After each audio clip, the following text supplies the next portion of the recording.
नमस्कार दोस्तों, स्वागत है आपका आपके अपने यूट्यूब चैनल हिंदी श्री पे।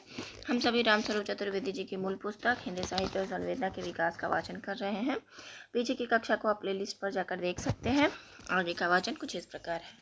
कविता के उत्तरार्ध में साम्य के अरुण कमल आदर्श की स्थिति लोक गाथा के वातावरण से जुड़कर जैसे और आकर्षक और चुनौती स्वीकार योग्य बन गई है, जिसके लिए रचनाकार की दृष्टि में अभिव्यक्ति के सारे खतरे उठाने ही होंगे। विद्रोह और कविता का ऐसा संश्लिष्ट सुकुमार रूप अपने में विशिष्ट है। कबीर में जैसे सामाजिक विद्रोह का तीखापन महत्वपूर्ण है, कबीर में सामाजिक विद्रोह है, तीखापन और प्रणयानुभूति की कोमलता एक साथ मिलती है। कुछ वैसा ही रचना मुक्तिबोध में भी है, कबीर के जैसे मुक्तिबोध में भी। कल भी ये बात हम लोग पढ़े थे। अंधेरे में के संपूर्ण सघन अनुभव को केंद्रीभूत करके कवि उस क्रांतिकारी चेतना को प्रणयानुभूति के संदर्भों में स्मरण करता है, मानो कि कल रात किसी अनपेक्षित क्षण में ही सहसा प्रेम कर लिया हो जीवन भर के लिए। और ये अंधेरे में की पंक्ति है। यहाँ आकर रचना का अभिशाप पूरे तौर पर कवि की नियति के रूप में बदल जाता है। विद्रोह का अनुभव और प्रणय का क्षण एकाकार हो उठता है। एक अनुभूति जिसका विस्तृत आख्यान पास्तरनाक ने अपने उपन्यास डॉक्टर जीवागो में किया है। यहाँ देखिए, पास्तरनाक रचयिता का नाम है और डॉक्टर जीवागो रचना का डॉक्टर जीवागो में किया है। अंधेरे में का अनुभव विद्रोह और रचना का संपृक्त अनुभव है। वहाँ अर्थों की वेदना घिरती है मन में और प्रत्येक अर्थ की छाया में अन्य झलकता साफ साफ अर्थ झलकता साफ साफ। रचना और अर्थ का स्रोत कवि की वह व्यापक वेदना है जिसे वह बार बार सत्यचित वेदना कहकर अभिहित करता है। वेदना की व्यापक दार्शनिक व्याख्या विशिष्ट छायावादी कृति आंसू में प्रसाद ने की थी। देखिए, व्यापक दार्शनिक व्याख्या वेदना का प्रसाद जी ने किया है आंसू में। मुक्तिबोध की व्याख्या नई कविता और सामान्य जनजीवन के संदर्भ में है। रचना का स्रोत वह दोनों जगह है। यहाँ स्मरणीय है कि आंसू की वेदना भी शाम के झुटपुटे से निकल कर रात के अंधेरे में सघन हो जाती है और क्रमशः वेदना के अद्वैत रूप उभरता है। प्रसाद ने जिस स्थिति को संकेतों में प्रस्तुत किया है, फिर उन निराश नयनों की जिनके आंसू सूखे हैं, उस प्रलय दशा को देखा जो चीर वंचित भूखे हैं। मुक्तिबोध ने उसके पूरे विस्तार को उसकी सभी चुनौतियों के साथ लिया है। वक्तृत्व के अंश शायद सबसे कम इस कविता में आते हैं, जो बहुत बार उसके नाटकीय विधान में घुल मिल गए हैं और इस स्तर पर यह मुक्तिबोध की क्लासिक कृति है। आंसू के अंतिम खंडों में प्रसाद की वेदना सार्वभौम हो उठती है। अंधेरे में के विस्तार में परिव्याप्त मुक्तिबोध की वेदना और उससे जुड़ी रचना शक्ति का सामान्य जनजीवन में लोगों की भीड़ में विलय हो जाता है। कवि की अनखोजी रही परम अभिव्यक्ति वह शक्ति का विराट रूप है जो गुहा से निकलकर भीड़ में मिल जाता है, और जहाँ कविता का अंत होता है वहाँ कवि की तलाश फिर शुरू हो जाती है। तार सप्तक के अन्य कवियों में गिरजा कुमार माथुर के प्रयोग लोक जीवन और नागरिकता के संधि बिंदु पर शुरू में बहुत आकर्षक हुए थे। छंद लय शब्द तराश में उसकी विशेष रुचि रही, पर मूलतः रस रोमांस के कवि होने के नाते प्रयोगवाद के गैर रोमांटिक मिजाज से उनका मेल दूर तक नहीं बैठा। परवर्ती काल में उन्होंने प्रवृत्ति और वैज्ञानिक सभ्यता की सीमाओं का चित्रण पृथ्वी कल्प शीर्षक काव्य नाटक में किया है। यहाँ देखिए, पृथ्वी कल्प गिरजा कुमार माथुर जी की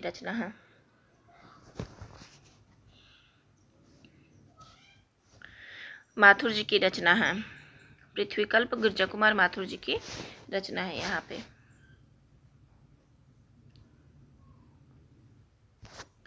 आगे देखिए, पृथ्वी कल्प शीर्षक काव्य नाटक में उन्होंने किया, याद रखिएगा कि पृथ्वी कल्प काव्य नाटक है। दूसरी और व्यंग और विषाद की मनस्थितियों का संश्लिष्ट रूप भारत भूषण अग्रवाल की अनेक कविताओं का दृश्य लेख है।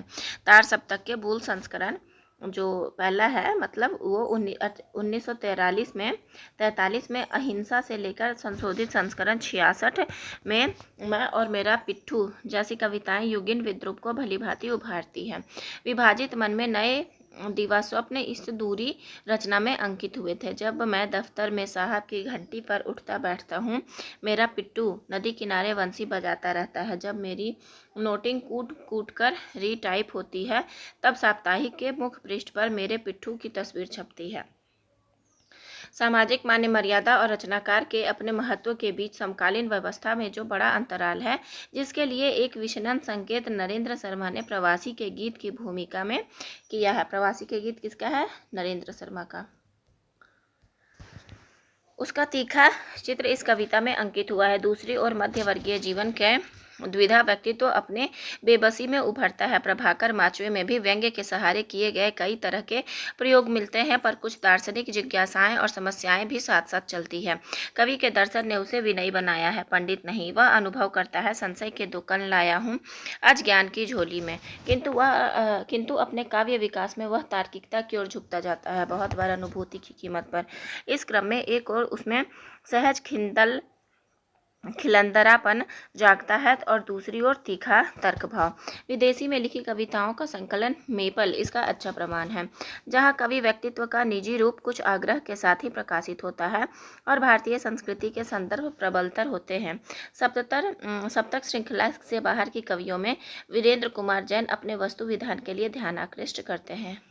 वीरेंद्र कुमार जैन वस्तु विधान के लिए ध्यान आकृष्ट करते हैं, जहां उन्होंने स्थूल श्रृंगार को सूक्ष्म अध्यात्म से मिलाया है। जीवन के कटुतम संघर्षों को लेकर उन्हें कविता में एकदम तरल बना सकना शमशेर बहादुर सिंह के काव्य व्यक्तित्व की पहचान है और इस रचना क्षमता के बराबर अप्रदर्शन कवि का चरित्र, जहाँ प्रगतिवाद, प्रयोगवाद और नई कविता के तत्व एक दूसरे से में घुल मिल जाते हैं। अंग्रेजी समीक्षा में कहीं प्रसंग आता है कि कलाओं की चरम साध्य संगीत की स्थिति को उपलब्ध कर लेना है, यानी रचना में वस्तु रूप एक दूसरे में विलीन हो जाए। शमशेर की कविताओं में संगीत की मनस्थिति बराबर चलती रहती है, एक और चित्रकला की मूर्तता उभरती है और फिर वह संगीत की अमूर्तता में डूब जाती है। चित्रकला, संगीत और कविता घुल मिलकर उनके यहाँ रचना संभव करते हैं। भाषा में बोलचाल की गद्य का लहजा और लय में संगीत के चरम अमूर्तन, इन 2 परस्पर विरोधी मनस्थितियों को उनकी कला साधती है। यही कारण है कि जागतिक संदर्भों में के कम से कम रहने पर भी शमशेर में हमें एक संपूर्ण रचना संसार दिखाई देता है। राग इस संदर्भ में शमशेर की कला को अच्छे ढंग से खोलती है। पूरी कविता की लय अत्यंत प्रशमित है। सांध्य चित्रण यहाँ छायावाद से आगे बढ़ता है। अब बल परिवेश या कि वातावरण के अंकन पर नहीं, शमशेर में वातावरण संवेदना में संक्रमित हो रहा है। निराला ने संध्या सुंदरी में चुप चुप चुप कोई जो व्यंजना दी थी, नया कवि उसे सन्नाटे में से गुजरना चाहता है। राग का पहला बंध है, मैंने शाम से पूछा, यह शाम ने मुझसे पूछा, इन बातों का मतलब मैंने कहा, शाम ने मुझसे कहा। राग अपना है। यह मनुष्य मैं और प्रकृति शाम। मैं जो है वो मनुष्य है और प्रकृति जो है वो शाम है के समीकरण में यथार्थ की खोज है। कवि की रुचि बातों के साथ उनके मतलब में है, जिसके लिए एक शब्द या कि बिंब आता है, राग। राग के अंतर्गत मनोभाव, व्यक्तित्व, संगीतात्मक आकर्षण, रंग की विविध अर्थ छायाएं संश्लिष्ट है, जो एक दूसरे से टकराकर उन्हें तराशती संवारती है। इसलिए राग का कोई एक और निश्चित अर्थ नहीं, वह अपने में समूचा संवेदन है। कविता में संगीत और चित्रकला दोनों के संदर्भ यहाँ जागृत होते हैं। शमशेर ने अपनी कविता की प्रक्रिया एक अगले बंद में विवृत की है। तुमने अपनी यादों की पुस्तक खोली है, जब यादें मिटती हुई एकाएक स्पष्ट हो गई हों, जब आंसू छलक न जाकर आकाश का फूल बन गया हो, वह मेरी कविताओं सा मुझे लगेगा, तब तुम मुझे क्या कहोगे। शमशेर की कविताओं की खोटी यही है, वे मिटती हुई एकाएक स्पष्ट हो जाती है और ऐसा रचाव कतई आसान नहीं है। अहंग को मिटाकर कवि कविता लिखता है और फिर पाठक के मन में मिटकर वे स्पष्ट होती है और यूँ कवि के अहंग को एक सृजनशील व्यक्तित्व के रूप में उजागर करती है। रचना और आस्वादन की इस सूक्ष्म प्रक्रिया को कवि एक बिंब में अंकित करता है, जब आंसू छलक न जाकर आकाश का फूल बन गया हो। एलियट के लहजे में, ध्यान रखिएगा, एलियट के लहजे में कह सकते हैं, यह वेदना की अभिव्यक्ति नहीं, वेदना से निष्कृति है। प्रेम उसकी वेदना, सृजनशीलता जैसे एकाकार हो गए हों, वह मेरी कविताओं सा मुझे लगेगा। यह अर्थ और अनुभव के अद्वैत का काव्यात्मक साक्ष्य अद्वैत में एक नहीं है, 2 का एक में रूपांतरण है। शरीर में रचना के खुलेपन का एक कारण और प्रमाण यह है कि उनकी काव्य भाषा में संज्ञा शब्दों से कुछ अधिक ही महत्व सर्वनामों, क्रियापदों और अवयवों का है। देखिए, संज्ञा से अधिक महत्व किसका है? सर्वनाम का, क्रियापद का और अवयव का। यह विन्यास उर्दू में बहुत खिला तुम मेरे पास होते तो गोया जब कोई दूसरा नहीं होता। उर्दू के सबसे प्रसिद्ध शेर की इस पंक्ति में संज्ञा का भी प्रयोग नहीं है। ये जो है, तुम मेरे पास होते जो होते हो गोया जब कोई दूसरा नहीं होता, मतलब जब कोई मेरे पास दूसरा नहीं होता और हम खाली बैठे रहते हैं तब हम तुम्हीं को सिर्फ सोचते रहते हैं। तो यहाँ ध्यान देने की बात है कि इसमें संज्ञा का प्रयोग नहीं हुआ है, नाम नहीं दिया गया है किसी विशेष व्यक्ति का, तो इसलिए यहाँ संज्ञा का प्रयोग नहीं है। प्रेम के में अद्वैत की अनुभूति जैसे संज्ञा को सर्वनाम में बदलती है। उर्दू काव्य में के कठिन एकेश्वरवादी वातावरण में अद्वैत की तलाश शायर के लिए एक रचनात्मक जरूरत थी। पहले हिंदी कविता में शगुनोपासना एक युग संज्ञाओं को महत्व देता है, पर जब जब निराकार की सत्ता फैलती है, कविता में तुम और मैं की प्रतिष्ठा होती है। प्रसाद और निराला के तुम और मैं शमशेर की कविता में उर्दू मुहावरे में शमशेर के यहाँ और अमूर्त हो जाते हैं। वह अनायास मेरा पद गुनगुनाता हुआ बैठा रहा और मैंने उसकी ओर देखा और मैं समझ गया, और यह संग्रह उसी के हाथों में खो गया। वाक्य भंग एनजम्पमेंट, जिसे आलोचक रामचंद्र शुक्ल और कवि निराला ने अपने अपने ढंग से पहचाना था। चरण के बीच में पूर्ण विराम वाले। इतिहास नई धारा अपनी उन पंक्तियों को जो पुरानी है छपने के सनसनवत तारीख के साथ भेजें, जिनके मध्य भाग में पूर्ण विराम आया है। आपको याद होगा मैंने उनकी पसंद किया था निराला का पत्र जयशंकर प्रसाद के लिए 1927। निराला का पत्र जयशंकर प्रसाद के लिए 1927। यहाँ कुछ और गहरी भंगिमाओं में प्रयुक्त हुआ है। सूक्ष्म मनोभावों के बलाबल और उनके आंतरिक रिश्ते को प्रकट करने के लिए। अब वाक्य भंग पूर्ण विराम के साथ स्थान पर अर्धविराम तथा संयोजक और के साथ साधा गया है, एक संपूर्ण मनस्थिति की विविध तहों को खोलते हुए। प्रयोगवाद और नई कविता के में अवयवों के भर्ती के लिए नहीं, सार्थक प्रयोग की यहाँ शुरुआत कही जा सकती है। मैथिली शरण गुप्त में और भी ही छंद पूर्ति के साधन थे। शमशेर या कि रघुवीर सहाय में बहुत बार अर्थ इन निरीह से लगते अवयवों में ही सक्रिय होता है। यह मानव भाषिक रचना के क्षेत्र में जनतंत्र की प्रतिष्ठा हो।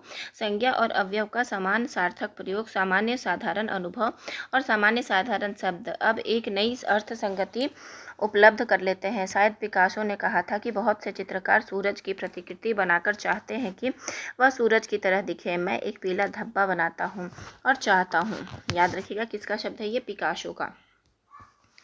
पिकासो की पंक्ति है, और मैं और चाहता हूँ सूरज उसकी तरह दिखे, मतलब पीला धब्बा बना दे और चाहते हैं कि सूरज की तरह दिखे। शमशेर की कविताओं में प्रकृति को देखते हुए उस्ताद की यह बात याद आती है, बहुत काली सिल जरा से लाल केसर से कि धुल गई हो, यह उषा का रूप है। एक और शाम, एक पीली शाम, पतझड़ का जरा अटका हुआ पत्ता, अब गिरा वह अटका हुआ आंसू, शांध्य तारक सा अतल में। क्या एलियट स्पष्ट कर सकते हैं कि कविता में यहाँ अनुभव क्या है और ऑब्जेक्टिव कॉरिलेटिव क्या है? अटका हुआ पत्ता या कि अटका हुआ आंसू, यह मनुष्य और प्रकृति का संश्लिष्ट रूप है। कविता के अर्थ की परतें हैं जिनमें से ध्वनि शास्त्रियों की शब्दावली को नकारते हुए ना कोई मुख्यार्थ है और ना कोई व्यंग्यार्थ।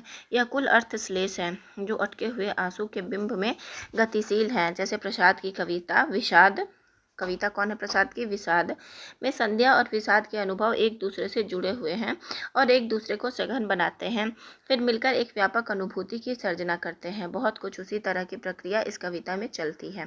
प्रसाद की कविता के कुछ देश का वर्णन है। प्रसाद की कविता में कुछ देश का वर्णन भी है। शमशेर में देश से अधिक काल की प्रतीति होती है। दोनों में अंतर बता रहे हैं कि प्रसाद की कविता में देश वर्णन मिलता है, लेकिन शमशेर में देश वर्णन तो नहीं मिलता, लेकिन काल की प्रतीति मिलती है। एक विशेषण पीली का बिंब पतझड़, कृशता, अवसाद, थकान की ना जाने कितनी भंगिमाएं उभारता है। यानी कि एक पीली शाम में जब पीली कहते हैं शमशेर बहादुर सिंह, तो उसका अर्थ क्या क्या निकलता है? पतझड़ निकलता है, कृशता, अवसाद, थकान, और भी बोलते हैं कि और भी पता नहीं कितनी भंगिमाएं उभर कर आती हैं। छायावादोत्तर काव्य विशेषता नई कविता के बिंबों की सादगी का घुलान शमशेर में कुछ वैसे ही मिलता है जैसे छायावादी अभिजात्य का बिंब वैभव प्रसाद में संकेंद्रित हुआ है। कृष्ण गुरु वार्तिका जल चुके स्वर्ण पात्र के ही अभिमान में एक घूम रेखा मात्र शेष थी प्रलय की छाया। दोनों काव्य धाराओं की भाषिक प्रकृति इस अलग अलग वैशिष्ट्य के पीछे काम कर रही है। बोलचाल की भाषा के रूप में बिंब का विधान हिंदी उर्दू काव्य भाषाओं का वास्तविक संश्लेष करता है, जिसे जाने अनजाने शमशेर ने संभव किया है। अपने कविता संकलन कुछ और कविताएं की भूमिका में उन्होंने लिखा है, हर भाषा का जान होता है मुहावरा। देखिए, कुछ और कविताएं की भूमिका में लिखा है शमशेर जी ने, तो कुछ और कविताएं शमशेर जी की है, ये याद रखिएगा। उसकी भूमिका में लिखा है उन्होंने, हर भाषा का जान होता है मुहावरा। और मुहावरे हिंदी उर्दू दोनों के बिल्कुल एक हैं। मुहावरे ही क्या, दोनों का शब्द समूह और व्याकरण भी एक है, इसलिए बोलचाल में दोनों प्रायः एक हैं, पर काव्य भाषा के स्तर पर दोनों में अंतर है, जिसे शमशेर फिर स्पष्ट नहीं कर पाते। हिंदी अन्य बहुत सी भाषाओं की तरह बिंब और दूसरे तरह के अप्रस्तुत विधान से परिचालित होती है। उर्दू में कविता का मुख्य स्रोत मुहावरा है, जो उसे बोलचाल से जोड़े रहता है। शमशेर ने दोनों काव्य भाषाओं हिंदी और उर्दू में अलग अलग भी रचना की है और दोनों के वैशिष्ट्य को सृजनात्मक स्तर पर मिलाया भी है। बिंबों की सादगी का जो उल्लेख किया गया है, उसके साक्ष्य रूप में धूप कोठरी के आईने में खड़ी कविता को लिया जा सकता है। यहाँ बिंब विधान में जैसे प्रस्तुत अप्रस्तुत का द्वैत डूब गया है। पूरी कविता एक स्थिति में सीधा वर्णन क्रम पर अलग अलग टुकड़ों के जोड़ में बिंब का रूप झलकता है। हल्की प्रकृति और वैसा ही हल्का अवसाद कविता में घुले मिले हैं। धूप कोठरी के आईने में खड़ी हंस रही है एक मधुमक्खी हिलाकर फूलों को, बहुत नन्हा फूल उड़ गई आज बचपन का, उदास माँ का मुख याद आता है। नए कवि नए कवि मलयज, जिन्होंने शमशेर पर इसी नाम से एक अध्ययन और संकलन ग्रंथ तैयार किया था। याद रखिएगा, शमशेर के ही नाम से एक अध्ययन और संकलन ग्रंथ तैयार किया था। कि अच्छी बात लगती है कि शमशेर मूड्स के कवि हैं, किसी विजन के नहीं हैं। मलयज ये बात कहें, और बहुत ही महत्वपूर्ण है कि शमशेर मूड्स के कवि हैं, किसी विजन के कवि नहीं हैं। यहाँ एक छोटी सी मनस्थिति है, किसी बड़े दर्शन या जीवन दृष्टि को रचने का प्रयत्न नहीं है। प्रयोगवाद के आगे नई कविता का यह एक मूल स्वर है। सामान्य घटनाओं में सोए हुए यह स्थगित जीवन की पहचान। जो उदात्त है वह तो स्वयं काव्य है, अपने से जीने योग्य है। अनुदात्त को रचना और उसे जीने योग्य बनाना यह नए कवि का वैशिष्ट्य है। जीवन के अंदर जनतंत्र को बढ़ाना है। शमशेर में इसकी अच्छी पहल हुई है। दिन के 24 घंटों और वर्ष के 365 दिनों की छोटी बड़ी घटनाओं के में जीवन अबाध गति से प्रवाहित हो रहा है। यह विजन शमशेर के अनेक मूड्स में से उभरता है, एक आलोक जो अनेक रंगों में से विकिरण होता है और नई कविता के समूचे परिदृश्य में धीमे से घुल जाता है। सप्तक संकलनों में कई कवि जैसा संकेत किया गया है, प्रगतिवाद और प्रयोगवाद को अगले रचनाक्रम नई कविता से जोड़ते हैं। अज्ञेय मुक्तिबोध शमशेर के साथ भवानी प्रसाद मिश्र भी इस प्रसंग में उल्लेखनीय हैं। पहले दो नाम तार सप्तक के हैं, तो बाद के दो दूसरा तार सप्तक के। दूसरा तार सप्तक के कई अन्य महत्वपूर्ण कवि अगले चरण नई कविता से अधिक जुड़ते दिखते हैं। प्रयोगवाद से नई कविता में जो रचनात्मक रूपांतरण क्रमशः हुआ, उसे संभव करने में अज्ञेय द्वारा संपादित, देखिए अज्ञेय द्वारा संपादित है ये प्रतीक जो पत्रिका थी उसकी बात हो रही है, जो 47 में है। पहले द्वैमासिक थी, फिर मासिक हो गई, का विशिष्ट योगदान रहा है। छायावादोत्तर रचना संभावनाओं की बड़ी सटीक साक्ष्य प्रतीक के पृष्ठों में देखा जा सकता है। मतलब ऐसे हम ट्रिक से याद कर सकते हैं। अज्ञेय मतलब अज्ञात को हमको याद करने के लिए प्रतीक लगाना पड़ेगा। कब? जब भारत आज़ाद हुआ था तब। द्विवेदी युग और किसी सीमा तक छायावाद का रूप जैसे सरस्वती में उभरता है, कुछ वैसे ही छायावादोत्तर कृतित्व का प्रतीक में महत्वपूर्ण है। द्विवेदी युग और कुछ सीमा तक छायावाद का रूप जैसे सरस्वती में उभरता है, वैसे ही कुछ छायावादोत्तर कृतित्व का प्रतीक में, यानी कि द्विवेदी युग और किसी छायावाद में जितनी भी कविताएं जो सरस्वती में छप जाती थी वो बहुत उत्तम श्रेणी की मानी जाती थी। वैसे ही छायावाद के बाद के युग को प्रतीक में अगर वो कविता छप गई है तो वो उत्तम कोटि की कविता मानी जाती थी। सप्तक कवियों का अधिकतर महत्वपूर्ण प्रकाशन पहले प्रतीक में होता है। भवानी प्रसाद मिश्र का रंग कई दृष्टियों से अपने समकालीनों से अलग खुलता है। प्रगति, प्रयोग युग और नई कविता में के अधिकतर कवि वैचारिक दृष्टि से साम्यवाद और समाजवाद के अधिक निकट रहे हैं। तब भवानी भाई खुले रूप में अपनी निष्ठा गांधी में व्यक्त करते थे।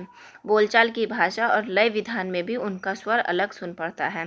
कुल मिलाकर कुछ पुराना सा जचता भवानी भाई की ठाठ फर्क दिखाई देगा, पर वे इसे लेकर एकदम सहज और अकुंठ भाव में दिखेंगे। प्रयोग की दृष्टि से न केवल उन्होंने बोलचाल की शब्दावली बल्कि इससे अधिक बोलचाल का लहजा भी चुना है। एक और एकदम सहज गद्य का विन्यास तो दूसरी ओर बड़े टनटनाते तुकों में छंद विधान और निष्ठा उनकी बराबर सहज अकिंचन में रही, जहाँ वे नई कविता की भावभूमि के एकदम निकट होते हैं। आधुनिक समाज में रचनाकार की विषम स्थिति पर कई कवियों ने बड़े संवेदनशील ढंग से टिप्पणी की है। इसका उल्लेख पहले हो चुका है। भवानी मिश्र की कविता गीत फरोश इस क्रम में सबसे प्रसिद्ध रचना है। किस क्रम में? फिर से सुन लीजिए। आधुनिक समाज में रचनाकार की विषम स्थिति पर कई कवियों ने रचनाकार की विषम स्थिति पर जो है कवियों ने संवेदनशील ढंग से ये किया है, टिप्पणी किया है। गीत फरोश सुनिए, उसी का उदाहरण है जो भवानी प्रसाद मिश्र द्वारा रचित है। भारतेंदु के नाटक अंधेर नगरी में चूरन और चने बेचने वाले के लटकों और कुंजड़िन और रंगरेजिन की बोलियों का रचनात्मक प्रयोग हुआ है। गीत फरोश में दवा मेवा फरोशों की बोली लहजे और लटकों की कविता में ढाल दिया गया है। जी हाँ हुजूर, मैं गीत बेचता हूँ, मैं तरह तरह के गीत बेचता हूँ, मैं किस्म किस्म के गीत बेचता हूँ। जी पहले कुछ दिन शर्म लगी मुझको, पर बाद में अकल जगी मुझको। जी लोगों ने तो बेच दिए ईमान जी, पर आप ना हो सुनकर ज़्यादा हैरान। लोगों के ईमान बेचने के संदर्भ अनायास भारतेंदु के नाटक में जात वाला की याद दिला देता है, जो टके के वास्ते अपनी जात बेचने को तैयार है। आर्थिक मूल्यों की प्रधानता वाले समाज में सब कुछ पण्य हो गया है। भारतेंदु और भवानी की मूल चिंता इस बिंदु पर है। आपातकाल के दौरान लिखी भवानी भाई की कविताएं हिंदी की उस सुदृढ़ राष्ट्रीय परंपरा का अंग है, जहां रचनाकार ने राष्ट्रीय हित की चिंतना सबसे पहले और सबसे ऊपर की है। रचनात्मक और वैचारिक दोनों स्तरों पर कवि की निर्भीक वृत्ति स्पृहणीय है और इन विविध मानवीय तथा सामाजिक प्रसंगों के बीच प्रकृति का दुर्निवार आकर्षण है। पहाड़ और घाटी ही नहीं, सपाट कंकरीले मैदान भी केदार अग्रवाल की तरह भवानी भाई को अपनी ओर खींचता है। केदार अग्रवाल की तरह भवानी भाई को भी अपनी ओर खींचता है। वन का संगीत उन्हें प्रिय है तो उसके सन्नाटे को भी वैसे ही तन्मयता से वे सुनते हैं। सन्नाटा का आत्म परिचय कवि के प्रसिद्ध कविताओं में है। और इस भाग का वाचन यहीं खत्म होता है। छायावादोत्तर काल अब आ रहा है। हालांकि प्रगतिवाद अभी हम लोग पढ़ रहे थे, तो यहाँ आज की कक्षा का वाचन यहीं तक। धैर्य से बने रहने के लिए आपका बहुत बहुत धन्यवाद। आशा करती हूँ यह वीडियो आपको अवश्य लाभान्वित करेगी।